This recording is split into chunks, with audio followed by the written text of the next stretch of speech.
Hey guys, discuss करते हैं gypsum products को।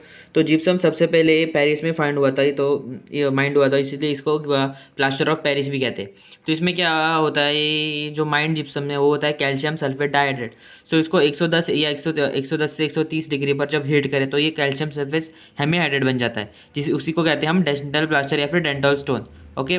और हीट को लगाना, इसी प्रोसेस को कहते हैं कैल्सिनेशन। ओके। सो क्या होता है, जब कैल्शियम सल्फेट हेमीहाइड्रेट को हम पानी में मिक्स करते हैं तो वो डाइहाइड्रेट बन जाता है, जिसको कहते हैं सैड जिप्सम। और ये एक्सोथर्मिक प्रोसेस होता है क्योंकि इसमें हीट रिलीज होती है। केमिकल फार्मूला में इस रिएक्शन को लिखे तो ये होता है COSF4.H2O plus 3 times water is equal to 2 times COSF4 plus 2H2। Okay, ये है हेमीहाइड्रेट, ये है डाइहाइड्रेट। फिर बात करते हैं यूजेस ऑफ जिप्सम प्रोडक्ट की।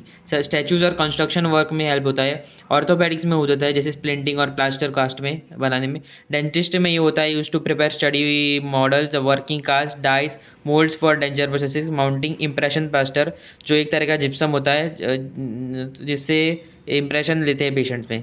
कास्टिंग डेंटल इन्वेस्ट में भी यूज़ होता है for making cast partial dentures, metal dental crowns and ridges.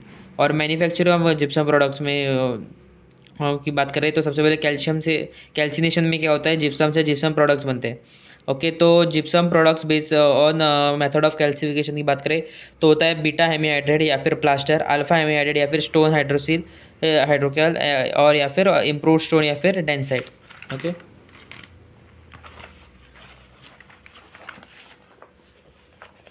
Okay, बात करते हैं गाइस डेंटल प्लास्टर के बारे में। तो डेंटल प्लास्टर इसमें होता है ड्राई कैल्सिनेशन से फॉर्म होता है। तो क्या होता है, जिप्सम को 100 से 130 डिग्री में हीट करते हैं ओपन केटल में तो बन जाता है बीटा हेमीहाइड्रेट। ओके। तो इसमें क्या होता है, ये देख सकते हैं, ये इसके क्रिस्टल्स ना काफ़ी इरेगुलर होते हैं और इनकी बिल्स में कैपिलरी पोर्स प्रेजेंट होते हैं। ओके। और क्या होता है कि इनमें ये क्या कंटेन करते हैं, फाइब्रस एग्रीगेट्स करते हैं फाइन क्रिस्टल्स के, और जिनके बीच में ये कैपिलरी पोर्स होते हैं। ओके। और क्रिस्टल जैसे मैंने बताया इरेगुलर होते हैं और पैरेलल चैनल्स ऑफ पोर्स होते हैं इनमें। और इसका जो वाटर बाय पाउडर रेशियो है वो काफ़ी हाई होता है, 0.5 होता है। एलेबरेट करके 50/100 लिखते हैं, तो इसके लिए ज़्यादा वाटर हमें चाहिए होता है। इसकी डेंसिटी कम होती है और सरफेस एरिया इसकी ज़्यादा होती है ड्यू टू इरेगुलर शेप। इसकी पुअर पैकिंग एबिलिटी होती है। ओके, बिकॉज ये इरेगुलर होता है। फिर बात करते हैं डेंटल स्टोन या फिर मीडियम स्ट्रेंथ स्टोन या फिर हाइड्रोसिल के बारे में। तो इसमें होता है वेट कैल्सिनेशन, जिप्सम से अल्फा हेमीहाइड्रेट बन जाता है जो होता है डेंटल स्टोन 120 से 130 डिग्री सेल्सियस 17 LB पर स्क्वायर इंच 5 से 7 घंटे में। तो ये देख सकते हैं आप कि काफ़ी रेगुलर होता है शरीर पे। इसमें पोर्स एक्चुअली कम होते हैं। और इसमें क्या होता है कि डायग्राम जब बनाना तो थोड़ा चिपक के बनाना, ठीक है, ये जो यहाँ पर एक गैप मत रखना क्योंकि इसमें पोर्स कम होते हैं। क्या होता है कि इसमें क्लीवेज फ्रेगमेंट्स होते हैं और जैसे पिछले वाले में फाइबरस एग्रीगेट होते हैं, इसमें क्लीवेज फ्रेगमेंट्स होते हैं। ओके। और यहाँ पर क्रिस्टल्स होते हैं in form of rods and prism which are more regular in shape. और रेगुलर होने की वजह से इसका W/P रेशियो कम होता है जो कि यहाँ पर 0.3। ओके।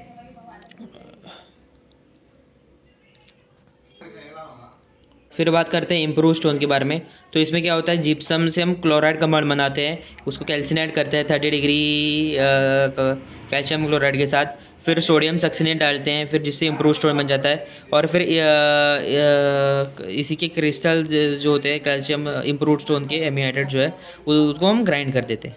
ओके। अगले लेक्चर, थैंक यू, आगे कंटिन्यू करेंगे।